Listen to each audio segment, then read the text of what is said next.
It's May the 10th.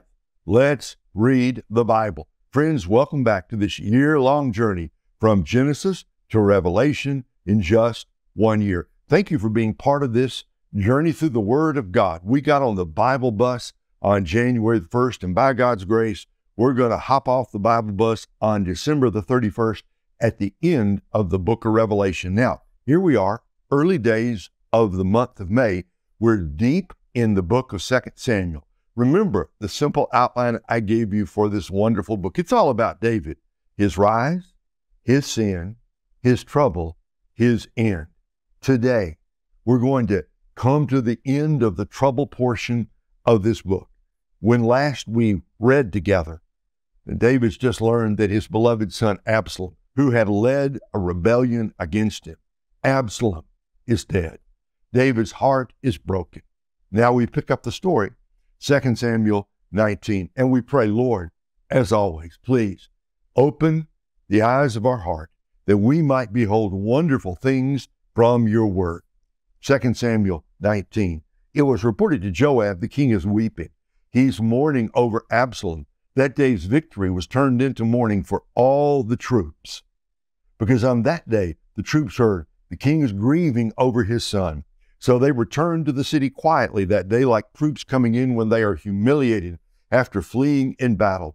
But the king covered his face and cried loudly, "My son Absalom, Absalom, my son, my son." Then Joab went into the house to the king and said, "Today you have shamed all your soldiers, those who saved your life, as well as your sons, your wives, and your concubines, by loving your enemies and hating those who love you. Today you have made it clear that the commanders and soldiers mean nothing to you. In fact, today I know that if Absalom were alive and all of us were dead, it would be fine with you. Now get up, go out and encourage your soldiers, for I swear by the Lord that if you don't go out, not a man will remain with you tonight. This will be worse for you than all the trouble that has come to you from your youth until now."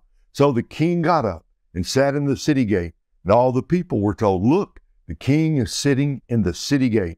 Then they all came into the king's presence. Meanwhile, each Israelite had fled to his tent.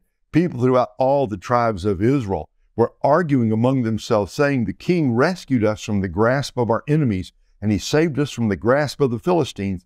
But now he has fled from the land because of Absalom. But Absalom, the man we anointed over us, has died in battle. So why do you say nothing about restoring the king?"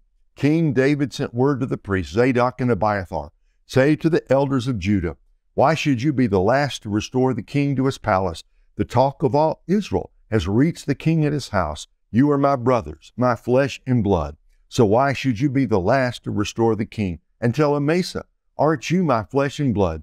May God punish me and do so severely if you don't become the commander of my army from now on instead of Joab." So he won over all the men of Judah, and they unanimously sent word to the king, "Come back, you and all your servants." Then the king returned.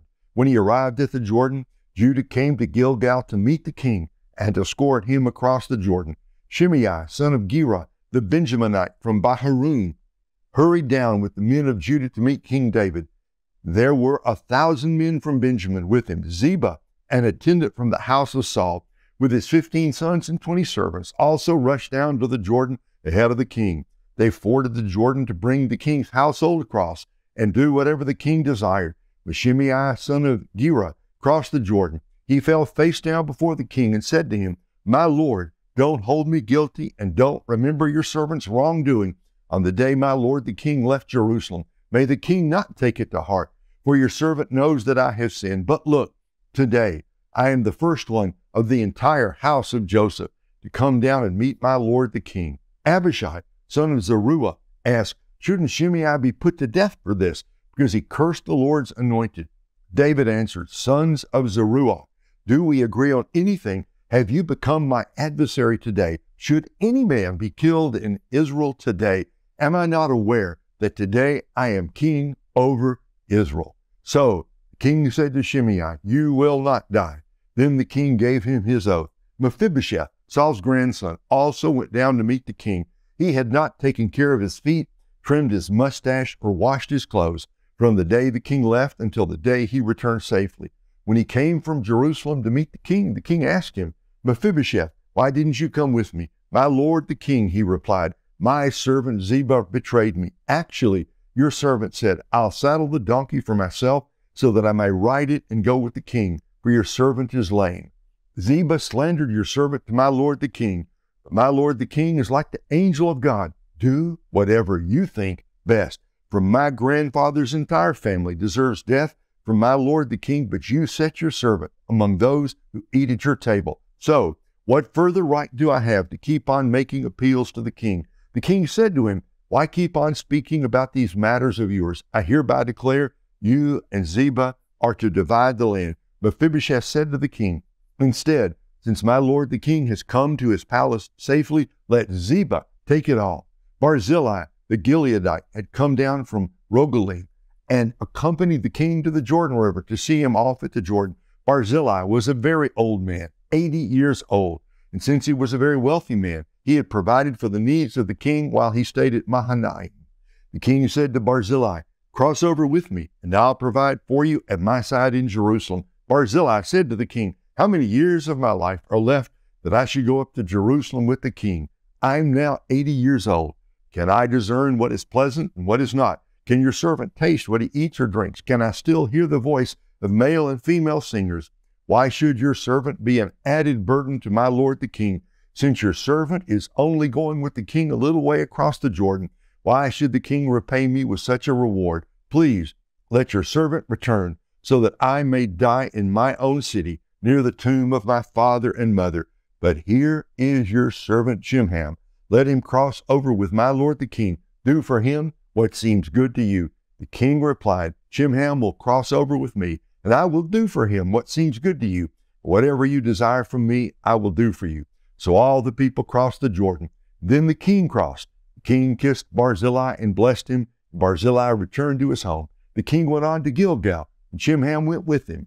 All the troops of Jordan and half of Israel escorted the king. Suddenly, all the men of Israel came to the king. They asked him, why did our brothers, the men of Judah, take you away secretly and transport the king and his household across the Jordan, along with all of David's men? All the men of Judah responded to the men of Israel, because the king is our relative. Why does this make you angry? Have we ever eaten anything of the king's or been honored at all? The men of Israel answered the men of Judah, we have 10 shares in the king, so we have a greater claim to David than you. Why then do you despise us? Weren't we the first to speak of restoring our king? But the words of the men of Judah were harsher than those of the men of Israel. 2 Samuel chapter 20. Now, a wicked man, a Benjaminite, named Sheba, son of Bichri, happened to be there. He blew the ram's horn and shouted, we have no portion in David, no inheritance in Jesse's son, each man to his tent, Israel. So all the men of Israel deserted David and followed Sheba, son of Bichri. But the men of Judah from the Jordan all the way to Jerusalem remained loyal to their king. When David came to his palace in Jerusalem, he took the 10 concubines he had left to take care of the palace and placed them under guard. He provided them, but he was not intimate with them. They were confined until the day of their death, living as widows. The king said to Amasa, summon the men of Judah to me within 3 days, and be here yourself. Amasa went to summon Judah, but he took longer than the time allotted him. So David said to Abishai, Sheba, son of Bichri, will do more harm to us than Absalom. Take your Lord's soldiers and pursue him, or he will find fortified cities and elude us. So Joab's men, the Cherethites, the Pelethites, and all the warriors marched out under Abishai's command. They left Jerusalem to pursue Sheba, son of Bichri. They were at the great stone in Gibeah when Amasa joined them. Joab was wearing his uniform, and over it was a belt around his waist with a sword in its sheath. As he approached, the sword fell out. Joab asked Amasa, are you well, my brother? Then with his right hand, Joab grabbed Amasa by the beard to kiss him. Amasa was not on guard against the sword in Joab's hand. Joab stabbed him in the stomach with it and spilled his intestines out on the ground. Joab did not stab him again, and Amasa died. Joab and his brother Abishai pursued Sheba, son of Bichri. One of Joab's young men had stood over Amasa, saying, whoever favors Joab and whoever is for David, follow Joab. Now, Amasa had been writhing in his blood in the middle of the highway, and the men had seen that all the troops stopped. So he moved Amasa from the highway to the field and threw a garment over him, because he realized that all those who encountered Amasa were stopping. When he was removed from the highway, all the men passed by and followed Joab to pursue Sheba, son of Bichri. Sheba passed through all the tribes of Israel to Abel of Beth Maacah. All the Berites came together and followed him. Joab's troops came and besieged Sheba and Abel of Beth Maacah. They built a siege ramp against the outer wall of the city. While all the troops with Joab were battering the wall to make it collapse, a wise woman called out from the city, "Listen, listen, please tell Joab to come here and let me speak with him." When he had come near her, the woman asked, "Are you Joab?" "I am," he replied. "Listen to the words of your servant," she said to him. He answered, "I'm listening." She said, "In the past, they used to say, 'Seek counsel in Abel.' That's how they settle disputes. I am one of the peaceful and faithful in Israel, but you're trying to destroy a city that is like a mother in Israel. Why would you devour the Lord's inheritance?" Joab protested, "Never. I would never devour or demolish. That is not the case. There is a man named Sheba, son of Bichri, from the hill country of Ephraim, who has rebelled against King David. Deliver this one man, and I will withdraw from the city." The woman replied to Joab, "Watch. His head will be thrown over the wall to you." The woman went to all the people with her wise counsel, and they cut off the head of Sheba, son of Bichri, and threw it to Joab. So he blew the ram's horn, and they dispersed from the city, each to his own tent. Joab returned to the king in Jerusalem. Joab commanded the whole army of Israel. Benaiah, son of Jehoiada, was over the Cherethites and Pelethites. Adoram was over forced labor. Jehoshaphat, son of Ahilud, was court historian. Sheva was court secretary. Zadok and Abiathar were priests. And in addition, Ira the Jairite was David's priest. 2 Samuel 21. During David's reign, there was a famine for 3 consecutive years. So David inquired of the Lord. The Lord answered, "It is due to Saul and to his bloody family, because he killed the Gibeonites." The Gibeonites were not Israelites, but rather a remnant of the Amorites. The Israelites had taken an oath concerning them, but Saul had tried to kill them in his zeal for the Israelites in Judah. So David summoned the Gibeonites and spoke to them. He asked the Gibeonites, "What should I do for you? How can I make atonement so that you will bring a blessing on the Lord's inheritance?" The Gibeonites said to him, "We are not asking for gold or silver or gold for Saul or his family, and we cannot put anyone to death in Israel.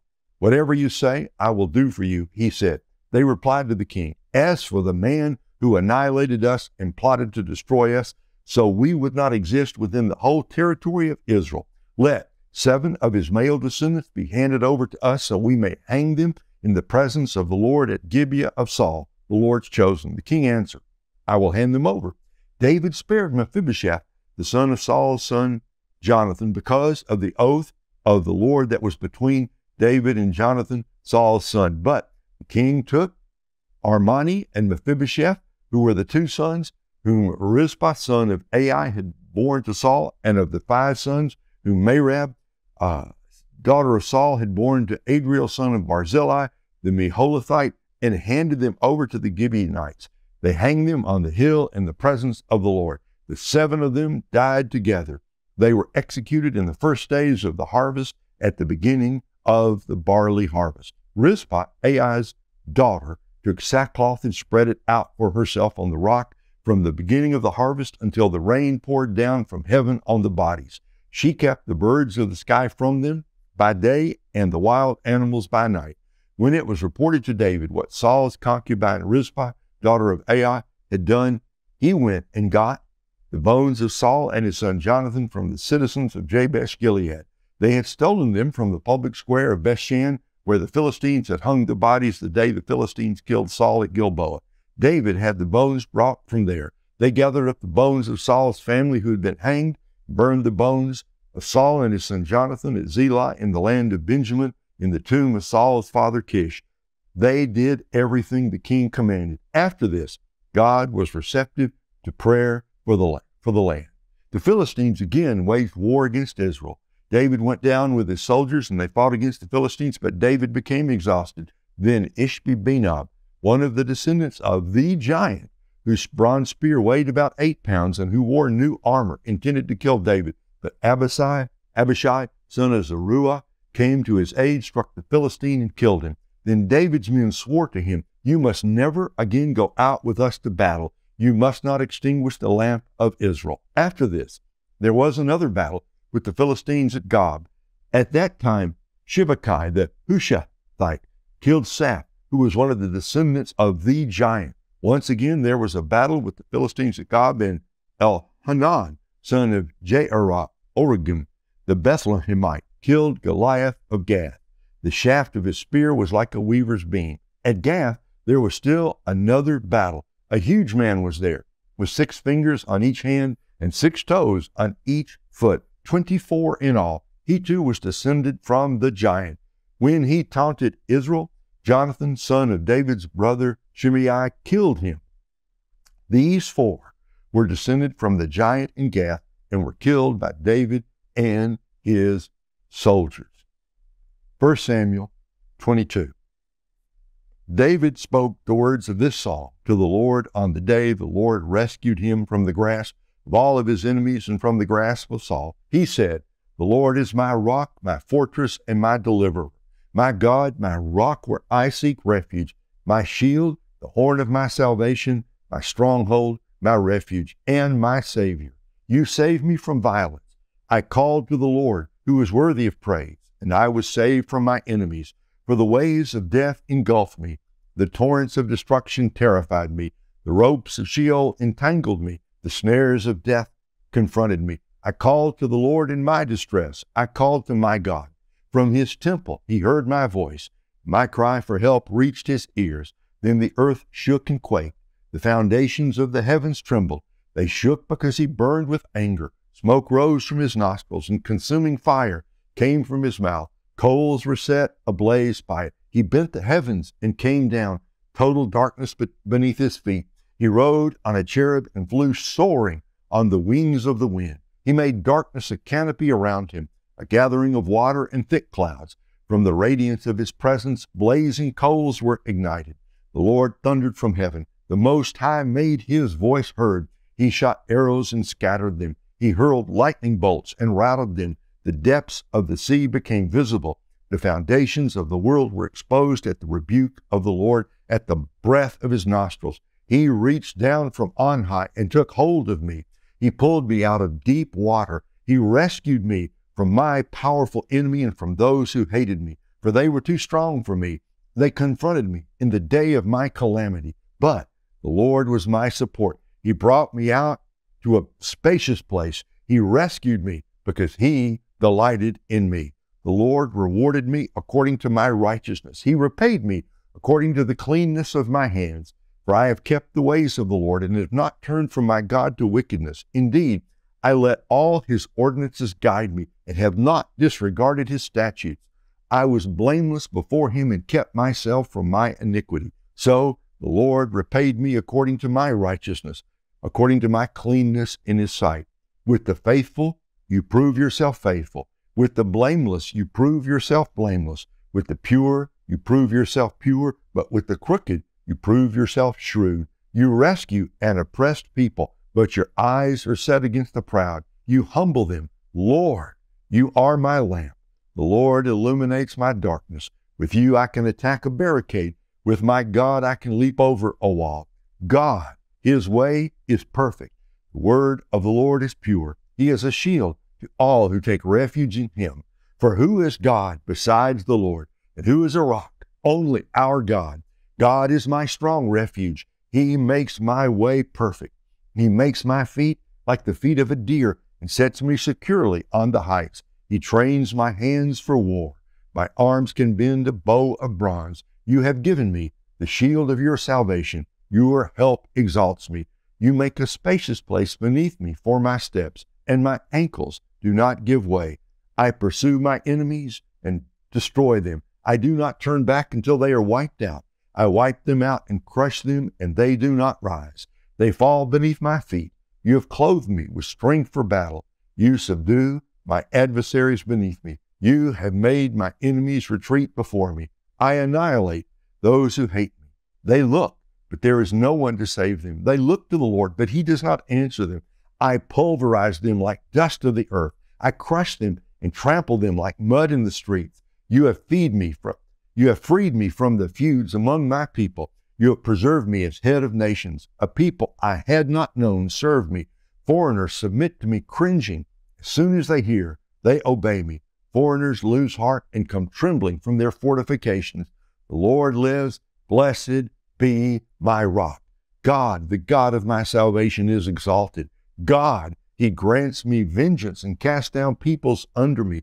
He frees me from my enemies. You exalt me above my adversaries. You rescue me from violent men. Therefore, I will give thanks to you among the nations, Lord. I will sing praises about your name. He is a tower of salvation for his king. He shows loyalty to his anointed, to David and his descendants forever. To come almost now to the end of David's story. There's just a little more left. David's an old man. One part of the reading said he went out into battle, but he was exhausted. Battle